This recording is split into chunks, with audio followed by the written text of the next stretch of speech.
a signal to the world that we are open for business.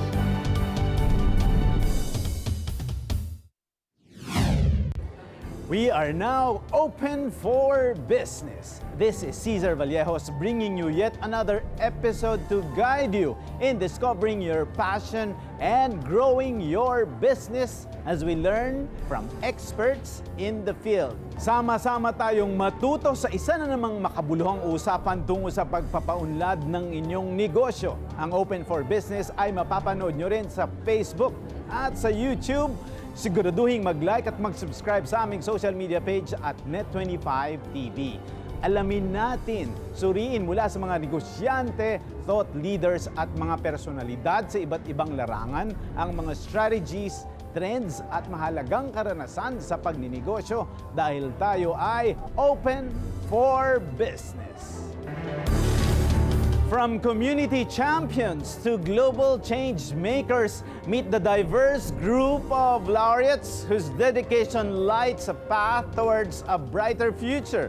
Living in these times of challenges and troubles, it is a welcome treat to find that there are extraordinary individuals who try to make this world a notch better.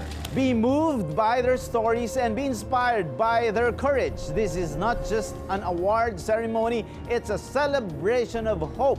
Here at the 2024 SINO-PHIL Asia International Peace Awards, and the front row is reserved for Open for Business.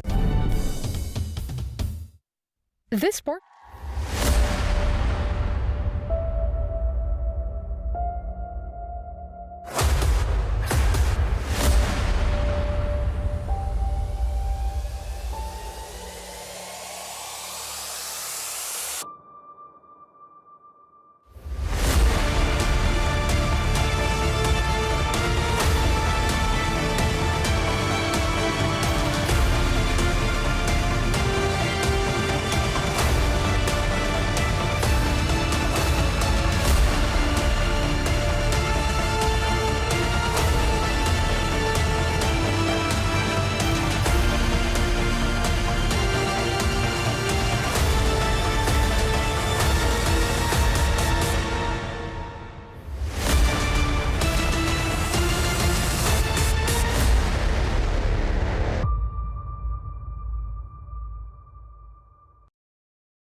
The SINO-PHIL Asia International Peace Awards is rooted in the rich tapestry of cultures, transcends borders, and recognizes the universal language of peace. From the academe, performing arts, politics, medical science, philanthropy, and more, the laureates are truly deserving of their awards in advancing humanity. Through their diverse contributions, the laureates illuminate pathways to understanding, collaboration, and progress.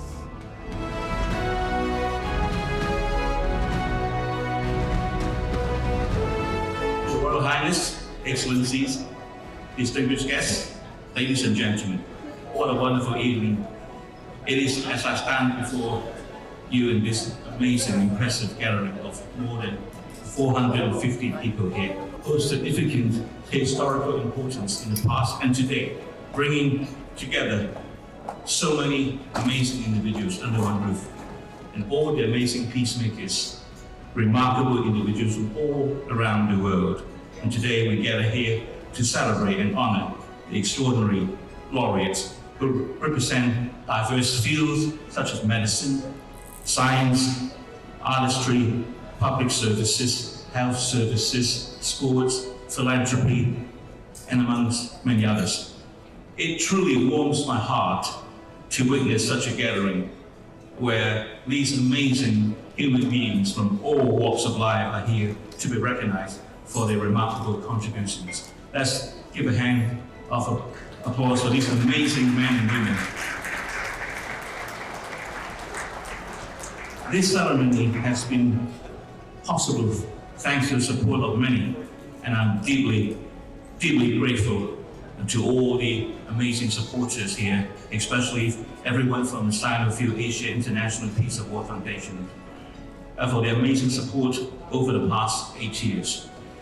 Even during the challenging times imposed by COVID-19 pandemic, I'd like to extend my deepest thanks to all the amazing people here in the Philippines. You are amazing. Thank you very much. The best people in Asia, a lovely smile. I never left this country with a heavy heart. And those from overseas who have been contributed so much to our charitable endeavors. I'd like to say a big thank you to all those men and women in uniforms who continue to support everyone in maintaining peace and order, whether it be policing or during the military services at the Laureate Park this morning. Your dedication and services are deeply appreciated. As for why we're holding this peace event in Manila, it is because the people-to-people relationship between Philippines and the neighboring nations has been exist for centuries. We are here to foster and strengthen this friendship through tangible actions. In today's global landscape, marked by conflicts, famines, natural disasters, and many of these tragedies are actually indeed avoidable. We aim to promote a higher level of consciousness and uplift humankind to transcend borders, race, creeds, in pursuit of one common goal, which is peace. Can you tell us about some of the realizations that you've had that made you one of the awardees of the SINO-PHIL Awards? You know, I've just been someone who loves new opportunities to learn, to meet new people, and not just, in Nevada or even the United States, but around the world. I mean, life is short. Every day you need to put as much into it as you can. So I try to make decisions that can not only, support my family and take care of the needs of a young and growing family, but makes every day interesting and challenging and, constantly looking for the intellectual stimulation and adventure when possible. And, I think some of the networking I've done in my life is why I'm here tonight. So obviously it works sometimes. And one of the things that you've mentioned also earlier, of all the occupations that you've gone through, all of them were services to humanity. Does that have something to do about your preference, or was that something that you really did pursue? I think it's in your bones. If you took my DNA and put it under a microscope, you'd see, public service. I mean, it's, some people do it for happiness or art or making money. I did it because I love policy. I'm a financial background, and and making a nice living is fine. But through a random series of events that changed my life forever, I had the opportunity to give back in a way that was far beyond me, but it was interesting. And if I can help, the millions of people in Nevada, or with groups and associations that are far beyond that border, or even this, this is an international peace-oriented group, and if I can have a small role in helping people with that, you know what? That was a good day. That is a very interesting point of view. Now we want to know, is there something that you want to tell to the younger generation, to us, of how we can pursue this same method of loving public service? Public service, I believe, is a noble calling. Some people think it's inefficient, or why do you frustrate yourself? But government affects lives. And I know the world's different. There are different governance methods, and I was an elected official, so I did it. I had to have the political skill sets to do the day job of being, the state treasurer, the minister of finance, and you were elected and doing twice things. in a row.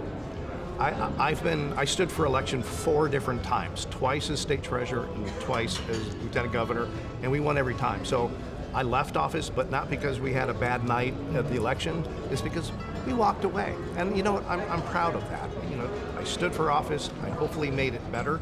I have a legacy, and it was time. You know, Constitution said you can't do it again, or you got to do something different.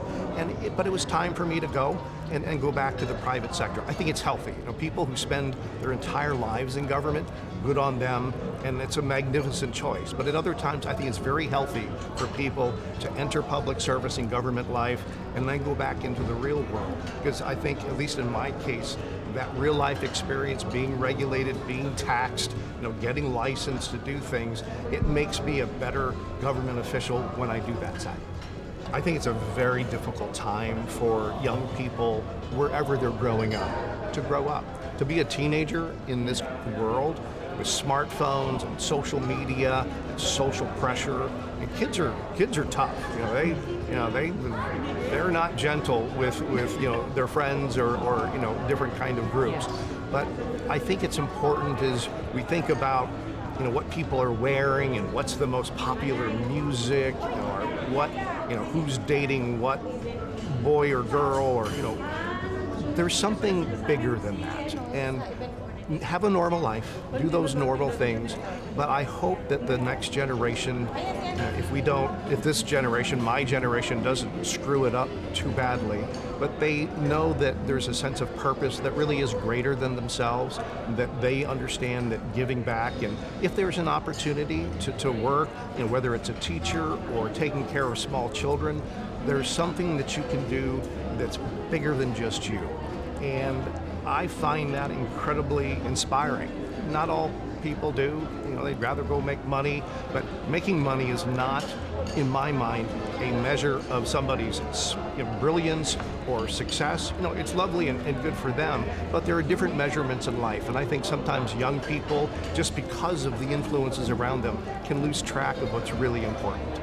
And your families, take care of your family.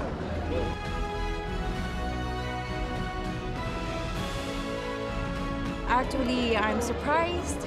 Did not expect to have been acknowledged and to receive this award. For me, it's really surprising. This is a challenging thing because receiving an award means a lot.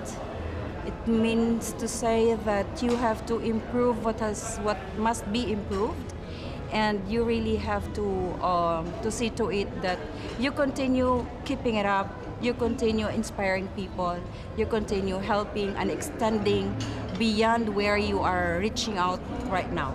What would you say is the ultimate inspiration for all of this success that you have achieved? What was your ultimate inspiration?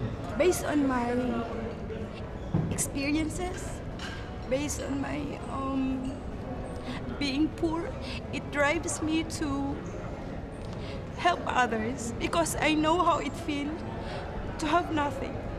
That's my inspiration. What message do you have for the audience, for everyone in the world, for everyone that you are inspiring? What is your message for them? We can help everyone, no matter how small and how big, as long as deep within your heart you have that enthusiasm to help and to promote peace, to promote charity, and that is what we call strengthening solidarity in any means. So this morning we had at 7 a.m. the wreath laying in front of the 𝗗𝗶𝗴𝗶 𝗧𝗩 Memorial. Mm-hmm. And as the only military of all the laureates, the only veteran myself, it was very humbling to see how the Philippines and how you here in Manila keep alive the memory of people who have served your country and your society and your community. In terms of my award that I will be receiving for my work in humanitarianism, it's my work in the military that is true. I joined the military when I was 17 years old only. I was very young. It would have been considered a child soldier by today's standards. And served for almost 6 years. Went on then to use what I have seen there. And it's not always the most beautiful things you see, but it is not like your experiences that you get. People will forget what you do to them, but they will never forget how you make them feel. And as such, I took these memories and my work in active military and used it to create my future, which means that I created then a charity because I saw that education can really be a tool against war and against conflict. I think being here and being nominated for this award really, Tim, is humbling because, you know, I do this work because it means a lot to me. I don't do it to be seen. I do it to really change systematically what is happening in our societies, to help the most vulnerable, which are often the children and the mothers. And as a mother of 4 and a woman, I really want to be there for everyone, as they are for me. We give each other strength, and we create this society together, along with our men. I have a wonderful husband, beautiful sons, and wonderful people also here, the laureates, with their incredible work. You mentioned before that people like me could inspire you, but I must say to you, you inspire me back because, as I said to you, I get the award in humanitarianism, and that is very humbling, but at the same time, we are all the same. We are on an equal level because we complement each other. We're like a big puzzle of the world. You bring a piece, I bring a piece, and as such, we create that picture. Because without your piece, the puzzle would always be incomplete, isn't it? And then organizations, such as the one tonight, they bring the glue, so the puzzle stays together forever. And that's beautiful. That is a very beautiful way to say everything that is happening tonight, and especially for the organization that has made this awarding possible, for their targets to be hit. Now, with this kind of mindset that you have, can you tell us, for our generation and for the future generations and for the generation that is already existing and thriving, what can we do for us to see the world in the way that you do? I think you already see the world the way you do. I don't want you to see the world the way I do, because that would not make any change. Because I need some counterweights to my work in order to move forward. You know, it's like wheels on the car. You need all 4 wheels on the car to move forward. It's not just one who does all the work. And as such, I think, you know, if you really care about something, what I tell to my mentees when they write me, I have hundreds and hundreds of mentees around the world who just write me, and I would encourage the people listening in, if you have questions, if you have amazing projects, just get in touch. Over social media, I'm always quite available to make time for people who really want to change the world for the better. And as such, you know, look out of the window, I always tell them. And what do you see? Some see infrastructure, some see logistics, some see people, some see the environment, some see animals. Mm-hmm. And it's what you see is where your calling is. You know, you would see animals or nature or people because you are working in TV, right? Yes. You want to inspire, you want to transcend that plastic box, you want to touch people's emotions, you want to inform them, you want to be with them in their living room, right? That's true. So that's your calling. That's not me. But we need people like you to tell the stories and inspire. And as such, I would say to everyone, whatever it is what floats your boat, as we say in Europe, whatever makes you happy, invest in it and become the best in it. And find the people who are already amazing and excellent and learn from them. And as such, there's always a moving car happening when you just keep going together and keep improving, because nothing is set in stone. That is true. And history is a teacher for that nothing is always the same. It moves forward.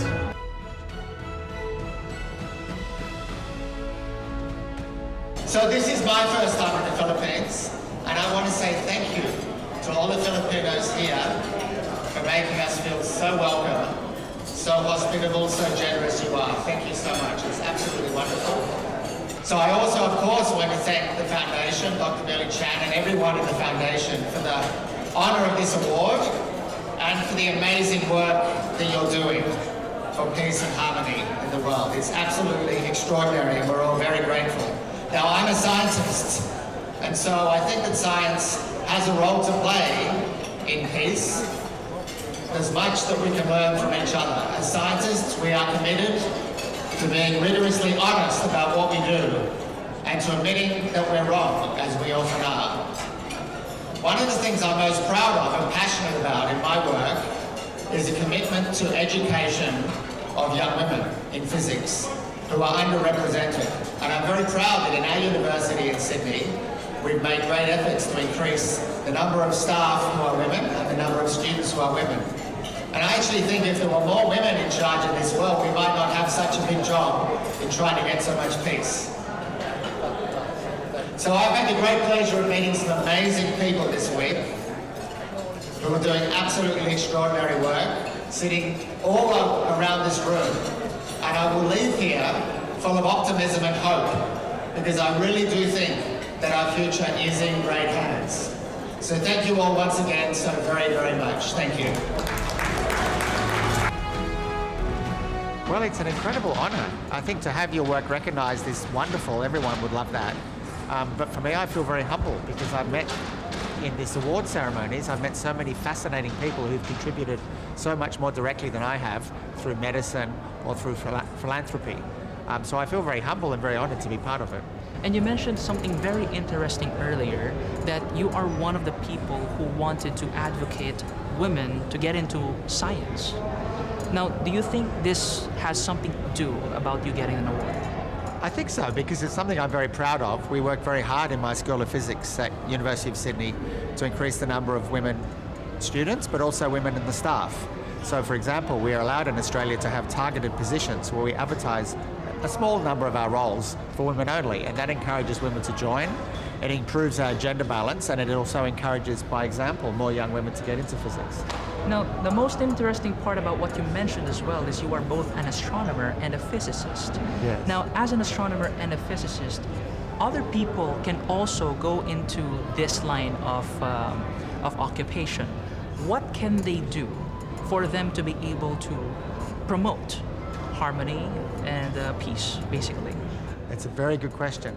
So I think it's very important for as many people as possible on this planet to be well educated, to have a really good understanding of a broad range of things, from science, but also politics and history and the arts and humanities. And so my passion is to improve the education of people and have them understand how science works. And importantly, science is all about honesty. The most important thing about being a scientist is to be completely honest with yourself and to admit when you've got something wrong. The reason why I'm here, I have to share with my team, because I'm a medical doctor and I couldn't do the job that brings me here without the cooperation of my team of other doctors, nurses and technicians. So I will share with them this award. I will take a message back home, and this message I will resume using a phrase that I heard from Professor Tim yesterday. I will share the idea that we need to be a candle in the dark for the ones that need, for the ones that are in suffer, and we have to try to guide them for a better situation. As Senator Jones said also yesterday, it doesn't matter where we come from. We come from different backgrounds, different experiences, but it matters where we go from now. And from now, after receiving this, I feel responsible to commit myself and share with my team that we have to keep going. Whatever happens, the next day, we keep going. Thank you. How relevant to you is this award? How relevant is the SINO-PHIL Asia International Peace Awards? Well, it's an honor, a real honor and a privilege to be selected by a foundation like this that is very much concerning with humanitarian and this spirit of cooperation and helping the people, which in certain terms come together with my profession, because as a doctor is my target to relieve the suffer of the patients, and foundation found that after all these years of activity, they decide to give me this honor of receiving this award. And this, of course, makes my activity even more committed and responsible, because it's an honor, but it's a commitment to be part of this family.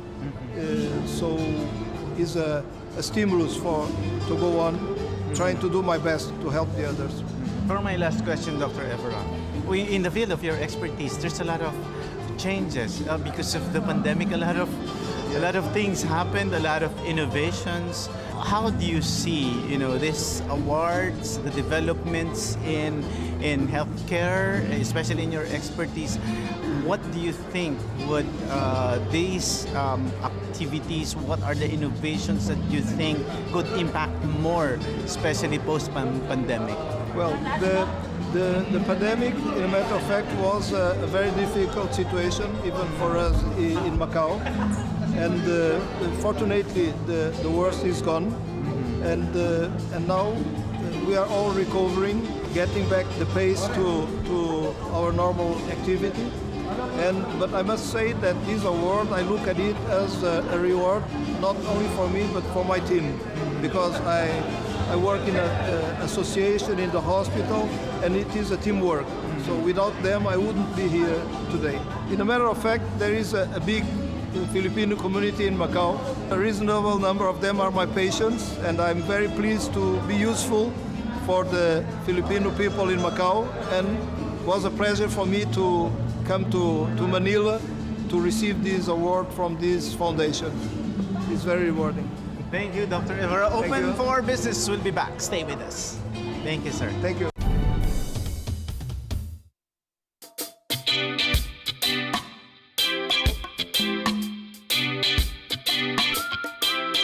Namin ang iyong pagsisikap. Dama namin ang iyong mga sakripisyo. Kita namin ang pagharap mo sa bawat pagsubok. Kaya sa kabila ng mga hamon ng buhay, nandito kami para umalalay. Kasi katulad mo, gusto rin namin ang magandang bukas para sa kanya. Hatid namin ang dekalidad na edukasyon at makabagong pasilidad sa abot kayang halaga. Kaya huwag ka nang mangamba. Sasamahan ka namin tuparin ang mga pangarap niya.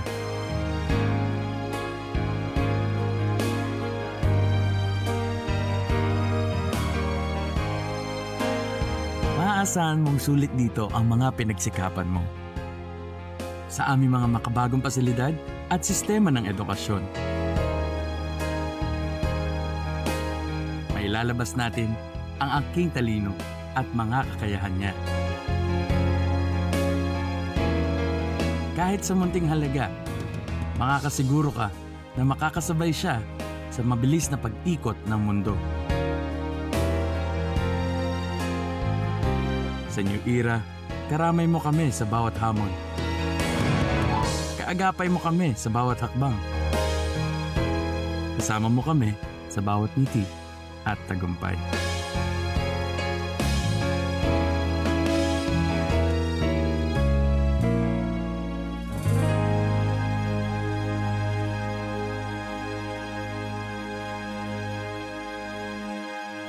Mga problemang may kinalaman sa pang-araw-araw na pamumuhay. Ano sa palagay niyo? Katiwalian at korupsyon sa kung saan-saan. Ano sa palagay niyo? Kalusugan. Ano sa palagay niyo? Edukasyon. Ano sa palagay niyo?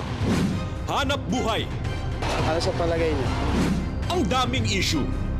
Samahan ninyo sina Ali Soto at Bat Daza sa pagbusisi sa lahat ng yan at iba pa. Ano sa palagay nyo? Year 3 na! Let's get together. SINO-25. SINO-25.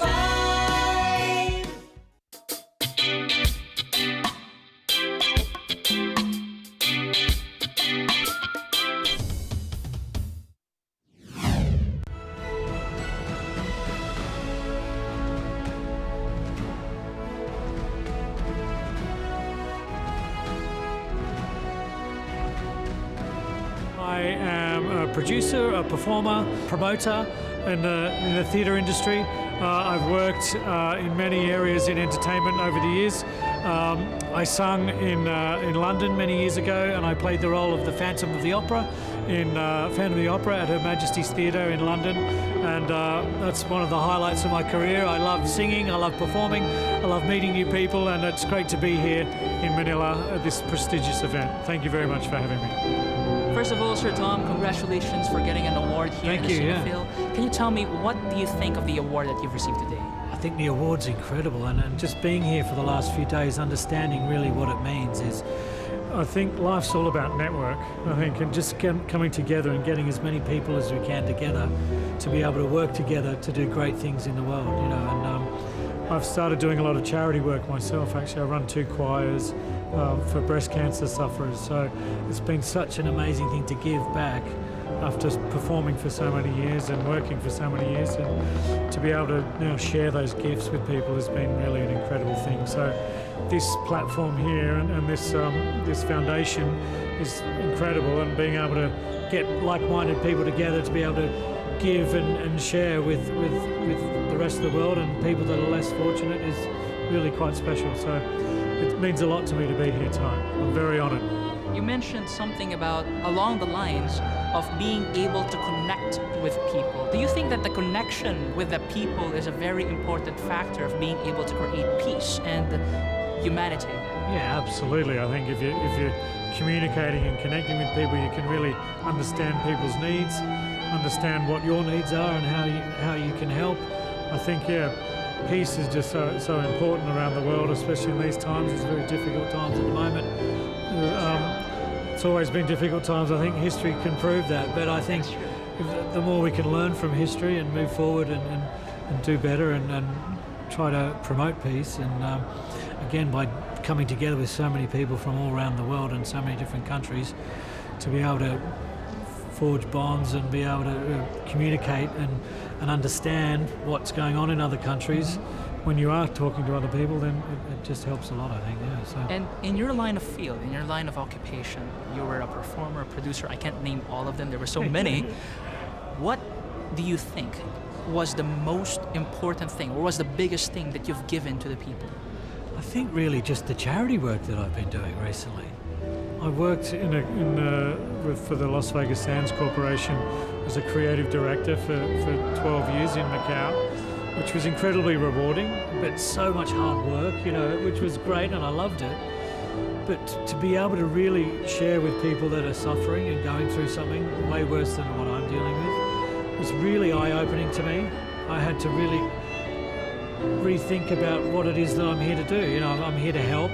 I lost all my ego and thought, right, I'm here to facilitate and help other people with what I know and what I've learned throughout the years. So, yeah, it's been special. To be a performer, a producer, and all of that, you were at the center of attention of everybody. And you told me just now that you lost your ego. And that is not an easy thing to do. Congratulations for that. Yeah. Can you tell us, for our generation, how can we realize that losing an ego is not a loss at all? Well, I think I've gained, it's so right in saying that, I've gained so much.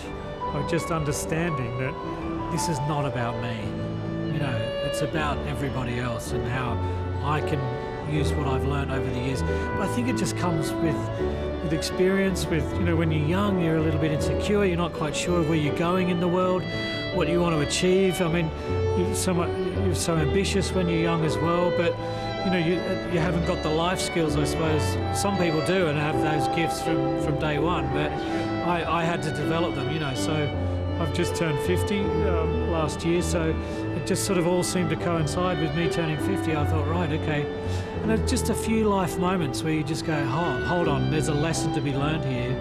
And sometimes you can choose which path to go down. You can choose the ego path and not learn the lesson, or you can go, hey, forget the ego and learn the lesson and become a better person for it. What was the most important lesson that you've learned right after giving it up? The most important, well, I think just losing the ego, yeah, and just giving and being patient, I think, as well, you know. I run 2 choirs with breast cancer survivors, women that are going through treatment, some stage 1, some secondary, and it's been a real challenge, you know, to deal with the demands and the difficulties that those ladies have been going through. So, and men get breast cancer as well. So, so just to be able to sit back and have patience, and then, but it comes with that the understanding that it's not about you and it's about empowering them and giving them a moment to be able to shine.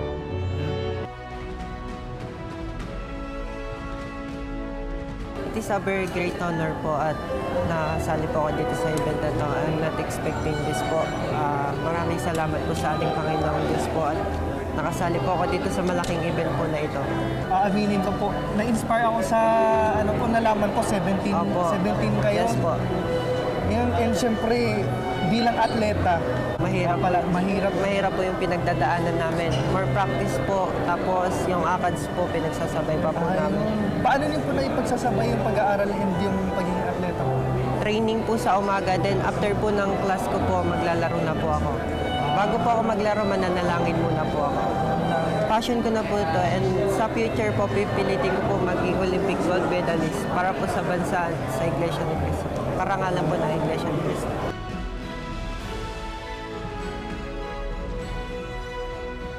Can you tell me, what is the 𝗗𝗶𝗴𝗶𝗏? This is the first time I heard that. The 𝗗𝗶𝗴𝗏 is a very, very special Hungarian instrument. It's just in the Carpathians, and it's our own instrument. It looks like the soprano saxophone, but it's between the soprano saxophone and the clarinet. And the owner was a Hungarian man in 1894, 130 years before. And it was very interesting because the first Hungarian 𝗗𝗶𝗴𝗏 came the Arabian and Persian world 700 years before, and the name was not 𝗗𝗶𝗏, it was just the Turkish pipe. And we was thinking we need for our own instrument, and after this time we can now to have our own Hungarian instrument, but we can to play not just Hungarian music, we can to play classical music, folk music from everywhere, and international music from the jazz to the Latin, and also we can to play Philippines music. And I had lots of concerts, but the most interesting was when I have been in 2020 in the Philippines, and it was a very big cultural cooperation because with a very famous pianist, Ana Maria Aldecoa, followed me, and it was a tour from Manila to Cebu and to Cebu to Davao, and it was a very good feeling for me because it was played Hungarian music together, the two countries. The 𝗗𝗶𝗴𝗏 is interesting for everybody in the world, and I need to find the possibility how can I to show for the world that this instrument is for everybody in the world, and when we can play together, maybe the cultural understanding will be also better between the countries. The cultural understanding was brought together because of music. Yes. And music played by the 𝗗𝗶𝗴𝗏. Can you tell us, what do you think about music bringing peace to the world? When we are playing together music, not just alone, I feel every time we can to give some positive thing for the people in all around the world. And we would like just saying the music is a connection for the people, connection for everybody in the world. And when we can to work together and we can to make our own production, half Hungarian, half from the other countries, not just the musical understanding, the understanding by the people will be better, and maybe from this better music will be a little bit better world. And it's most important, not just the world will be better, also the peace will be stronger. That is true. Can you tell us, what does this award mean to you? It's a very big honor, because I will be 44 years old, and it's one of the biggest peace awards in the world. And yesterday I just heard the board members and the presidents, they were saying why it's important to have this award. And when you are awarded people, between the awarded people, you can to give more for a better world, and for the better cultural understanding and for the peace. So in the next 40 years, I hope I can play just not for the music, not for the cultural understanding and cooperation. I would like to play for the peace. My work was more than 51 years. 51 years. I'm 70. Very young, very young. Exactly. And I work every time for the public administration. When I was young, like you, I was mayor and mayor 2 times. After I was chief of police in the police station village, after police station in Budapest, after national level, chief of Hungarian National Police. And before, I was deputy commander of the Hungarian Customs and Finance Guard. All time, I work for the people, for the public administration. You've done a lot of things, and throughout all of the occupations that you have done, is there something that you've realized that you can share with us, a wisdom that you can share with us of how we ourselves can love public service the way that you did? I have a secret. I will give this secret only for you, okay? Okay, I'll listen. Okay.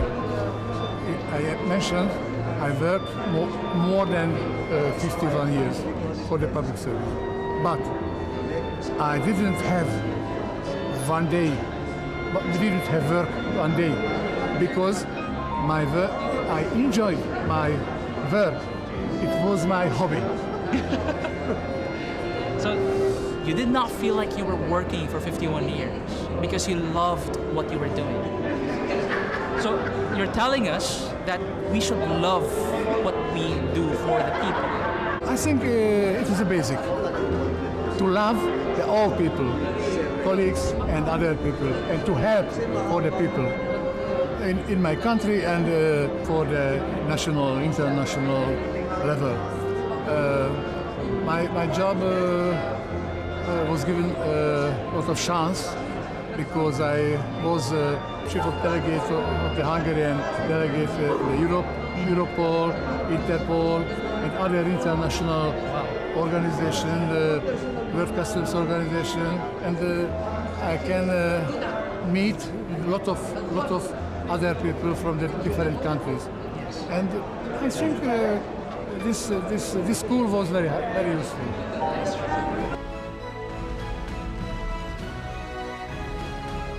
So tonight, this moment is for those that are here sitting at the table in front of us. There's a famous saying and a famous song that I love so very much.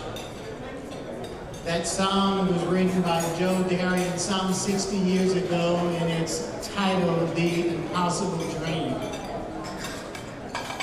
And one of the things that I thought about when I wanted to share a few words with our laureates is to encourage them to keep living your dream.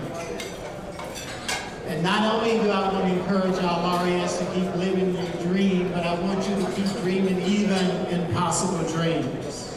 And I know that all of you possess the necessary skills and ambitions and the talent to be great, and even to be great.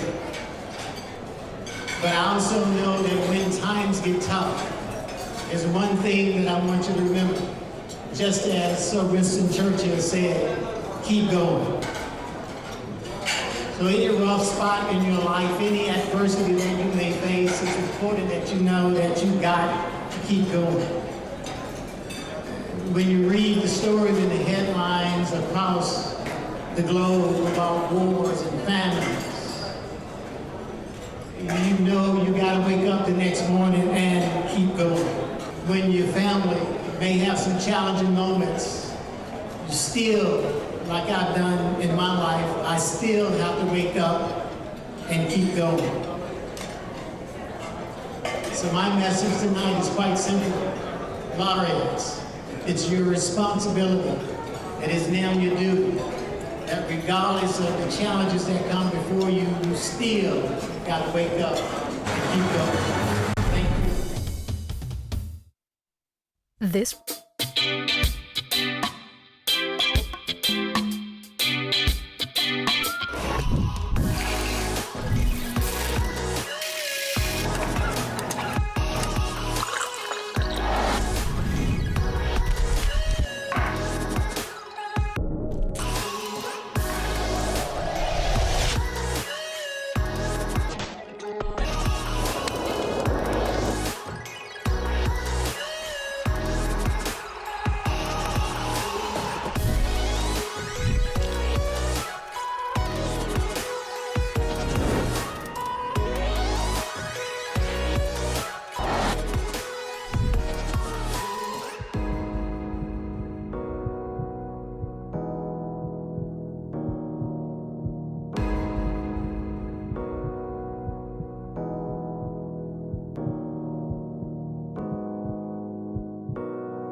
Malamig ka muna sandali at alamin ang dapat nating gawin ngayong tag-init.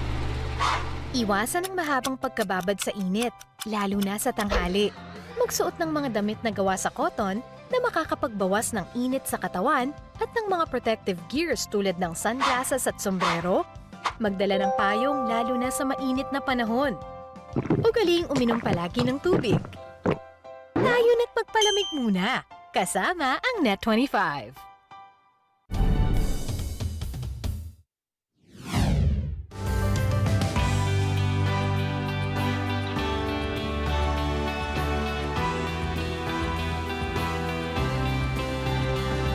Open for Business is amidst the capital's who's who in business. The first general membership meeting of the Philippine Chamber of Commerce and Industry brings together some of the most influential minds in Filipino business, all focused on charting a course for continued growth and prosperity.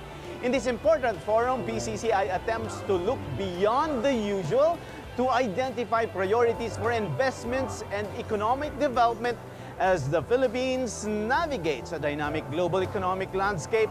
The Chamber plays a crucial role in advocating for businesses and fostering a competitive trade environment. So let's go and get the pulse of this assembly.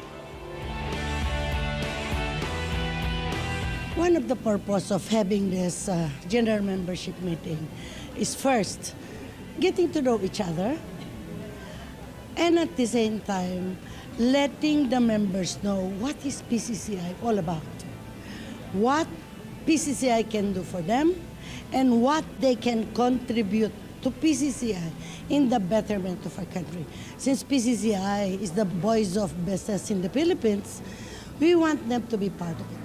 We want them to contribute in whatever way they can to help us, assist the government or inform the government of what we need or what the business group really intend to accomplish and what are the concerns of the business sector. Somebody has to watch, somebody has to oversee and make sure that it's really being implemented properly. And for that note, I am proud to say that PCCI is designated as one of those who can oversee the implementation or the practice of the ease of doing business. We are mandated to do that because our members are the small, medium enterprises.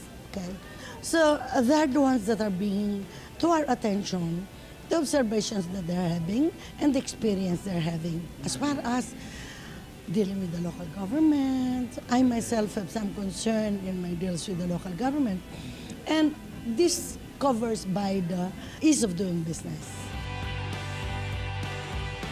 A lot of our businessmen, they are part of those that were identified as priority projects. And one of them is on the mining, on renewable energy.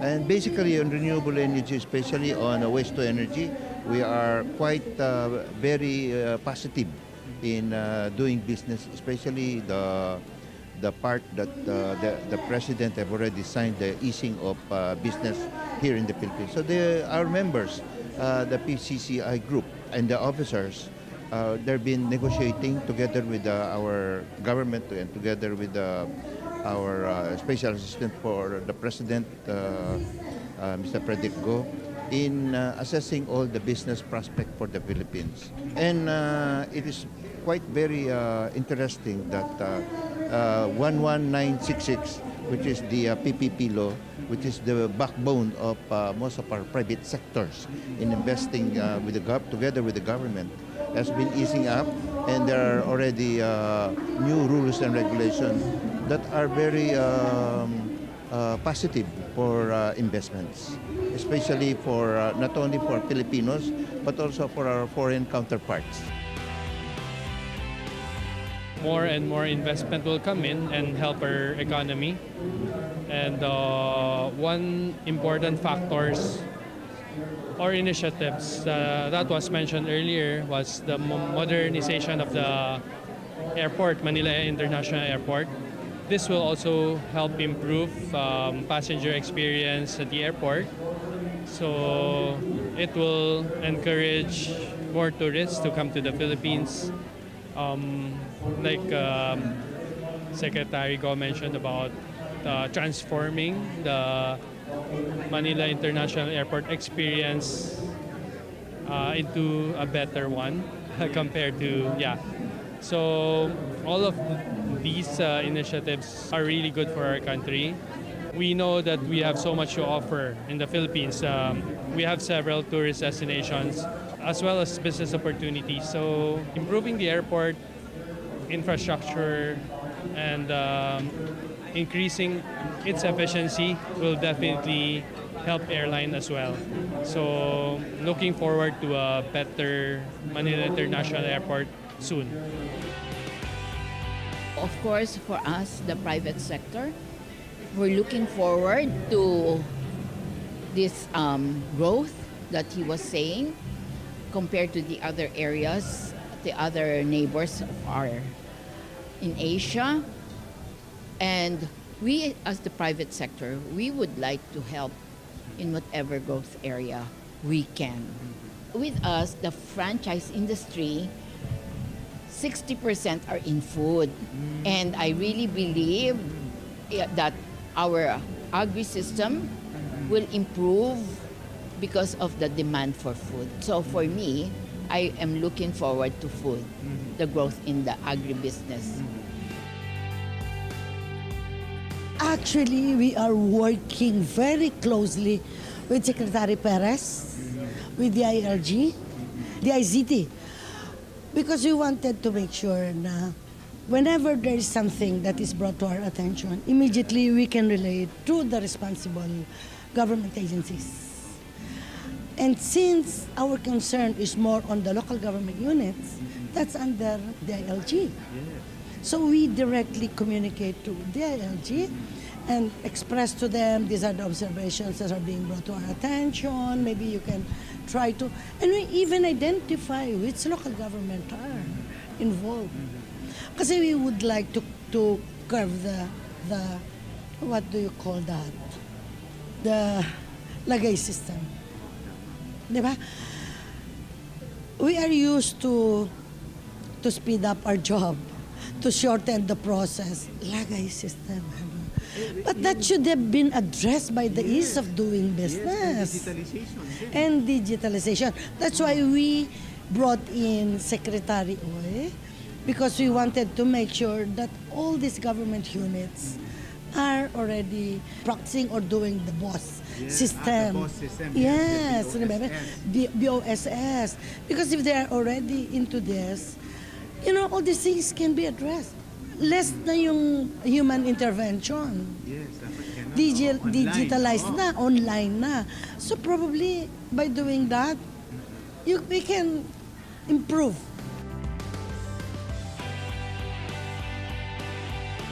Hearing the thoughts of the shakers and movers of our economy, let us look ahead with optimism and determination to boost trade.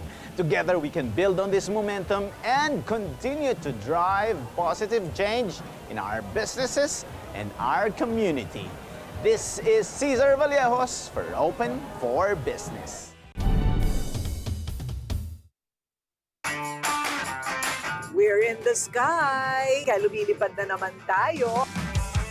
Sino ba itong uupo ngayon sa ating iconic chairs? Finally, nag-guess na rin ako dito. Just canceled everything for you. Talaga? Ay, naku, nakakatuwa naman. Medyo kakaiba ang ating papasukin ngayong araw. The Goodwill Resort with the Goodwill cast. Woo! Tinur niya tayo sa kanyang bagong buhay. Mundo. Tamang-tama, pinag-uusapan sila ng lahat ngayon. Tiyak ka! Ayan na. Ayan na. Alam mo talaga siya, no? Yes! Tatlong buwan! Kinasal ka na! Yes! Ngayon natin malalaman ang totoo. So now, let's spill the coffee. Spill the coffee. Yes. And we're here at Net25. Ito ang tahanan ng Corina Interviews. Let's together sa Net25. Sa Net25. Mula sa Net25 News, ako po si Alex Santos. At ako naman po si Ali Soto. Matatag, matapang at matapat na balitaan. Yan ang aming ihahatid Lunes hanggang Biyernes. Alas 6 hanggang alas 7:30 ng gabi. Mata ng Agila Prime Time. Dito sa Net25.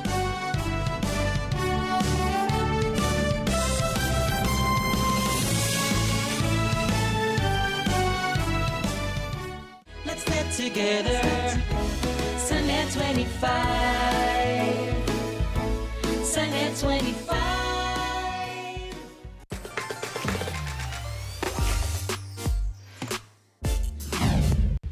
And our buzzword for the week is 𝗗𝗶𝗴𝗶. It is an economic ideology and associated popular movement which perceives international free trade and a non-interventionist foreign policy as the key requirements for prosperity and world peace. We have yet again witnessed the unwavering dedication of individuals who push for peace, even in the face of darkness. From community leaders creating policies to deliver basics to the underserved, to global change makers forging bridges across borders, each honoree reminded us that peace is not a dream, but a tangible force we can cultivate. As we go about our daily businesses, let us also try to be an agent of change.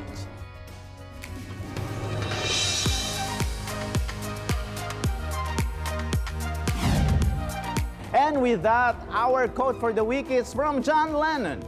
Peace is not something you wish for, it's something you create.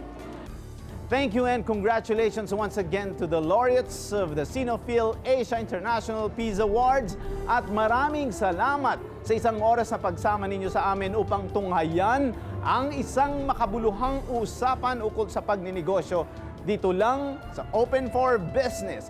Hanggang sa susunod na linggo, samahan nyo kaming muli dito sa Open for Business. Catch us too on Facebook, on YouTube. Like and subscribe on our social media page at Net25 TV. We will bring you more insights from industry experts, thought leaders, CEOs, and featured SMEs. Together, let us help encourage business development in the Philippines. Sharpen your business acumen, feel the pulse, and set the trend for as long as you are informed and open for business. Ito po si 𝗚𝗏𝗏𝗏𝗏𝗏. Marami pong salamat.